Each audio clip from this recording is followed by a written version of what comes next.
Assalamualaikum warahmatullahi wabarakatuh. Buat semuanya, buat Indonesia, selamat hari ulang tahun kemerdekaan Republik Indonesia yang ke-77 tahun. Buat seluruh rakyat Indonesia, saya akan membacakan sebuah puisi dengan hati nurani yang paling dalam, mewakili seluruh rakyat Indonesia, khususnya keluarga miskin, anak-anak miskin, anak yatim piatu, keluarga miskin, dan lansia seluruh Indonesia. Buat seluruh wakil rakyat Indonesia.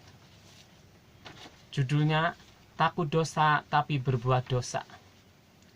Wakil rakyat atau pejabat adalah pilihan rakyat atau masyarakat, khususnya keluarga miskin atau keluarga melarat. Kenapa setelah jadi pejabat, lupa diri dan lupa daratan akan janji dan sumpahnya terhadap masyarakat, khususnya keluarga miskin atau keluarga melarat?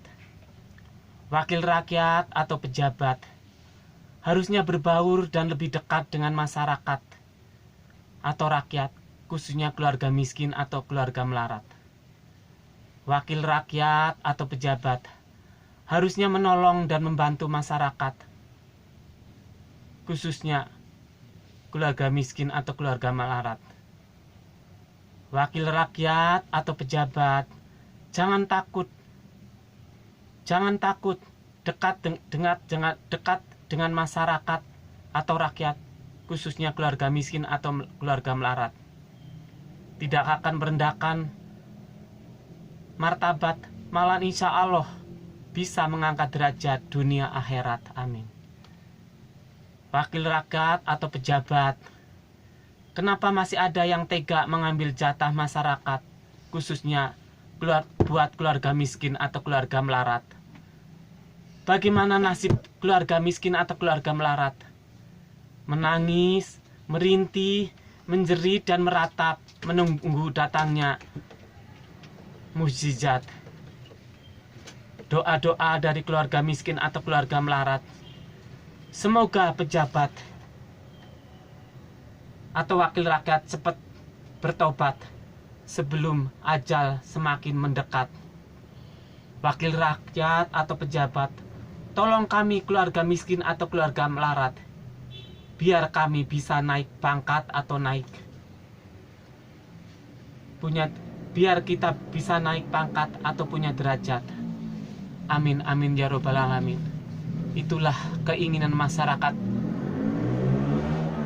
miskin atau keluarga melarat seluruh Indonesia yang selama ini belum pernah mendapatkan keadilan dan haknya dari pemerintah, atau bantuan-bantuan apapun yang belum mereka dapati atau belum mereka miliki. Juga khususnya buat anak-anak miskin, anak yatim piatu, keluarga miskin dan lansia. 2 tahun lebih saya berjuang, pertama untuk meminta keadilan dan haknya untuk keluarga saya dan ketiga anak saya, sehingga saya menghubungin atau mengirim surat buat para pejabat, khususnya Bupati atau Kepala Dinas Cianjur, Gubernur 2 kali, tidak ada respon. Bapak Presiden dari tahun 2020 sampai 5 bulan yang lalu yang terakhir menjelang awal puasa, surat 6 kali, tidak ada respon. Buat berapa menteri, dari Menteri Kesehatan, Menteri Pendidikan, Menteri Keuangan, Menteri Koperasi juga tidak ada respon. Ke Ibu Tri Risma hari ini atau ke Mensos lebih dari 12 kali, sedikit banyak ada tembusan atau respon. Ada berapa bantuan buat keluarga miskin yang keluar, tapi keterusannya sampai detik ini sudah lebih dari 300 lebih data keluarga miskin dan lansia yang saya masukkan, tapi sampai detik ini belum ada tembusan lagi. Juga ke Menteri Pendidikan lebih dari 50 anak-anak miskin dan anak yatim piatu yang belum pernah mendapatkan pendidikan. Juga ke Menteri Kesehatan berapa kali meminta haknya atau keadilannya untuk kesehatan, juga belum ada tembusan. Menteri Koperasi untuk bantuan UMKM, pedagang kelas bawah juga belum ada tembusan juga. Kemana lagi saya harus minta pertolongan dan minta bantuan? Saya hanya memang penjaga villa di Jalan Raya Cibodas, Kampung Paregajian RT 04 RW 02, desa atau kelurahan Cimacan, Kecamatan Cipanas, Kabupaten Cianjur, Jawa Barat. Sedang berjuang juga untuk kemanusiaan buat mereka semua, meski perjuangan saya, karena saya hanya rakyat jelata, orang miskin, sehingga tidak dianggap, khususnya oleh pejabat tertentu atau pejabat daerah dan masyarakat umum. Apakah yang saya lakukan salah, berdosa dan melanggar hukum? Tapi apa yang saya lakukan dengan hati nurani, rasa sosial dan rasa kemanusiaan, niat ikhlas tulus lahir batin karena Allah, meski sangat susah mendapatkan dukungan, mendapatkan respon dan tanggapan dan tembusan dari pejabat pemerintah atau pejabat pusat, tapi semuanya saya serahkan kepada Allah Subhanahu wa Ta'ala.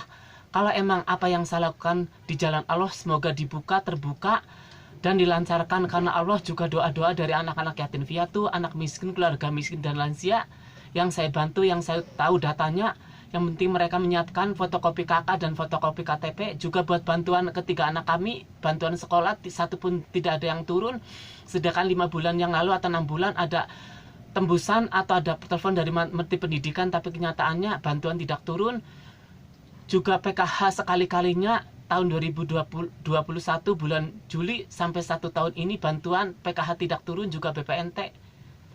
Jadi kemana lagi saya harus minta bantuan dan minta pertolongan kalau pemerintah pusat tidak kasih respon, tanggapan atau tembusan? Juga untuk masyarakat umum, tolong bantu saya dengan dukungannya.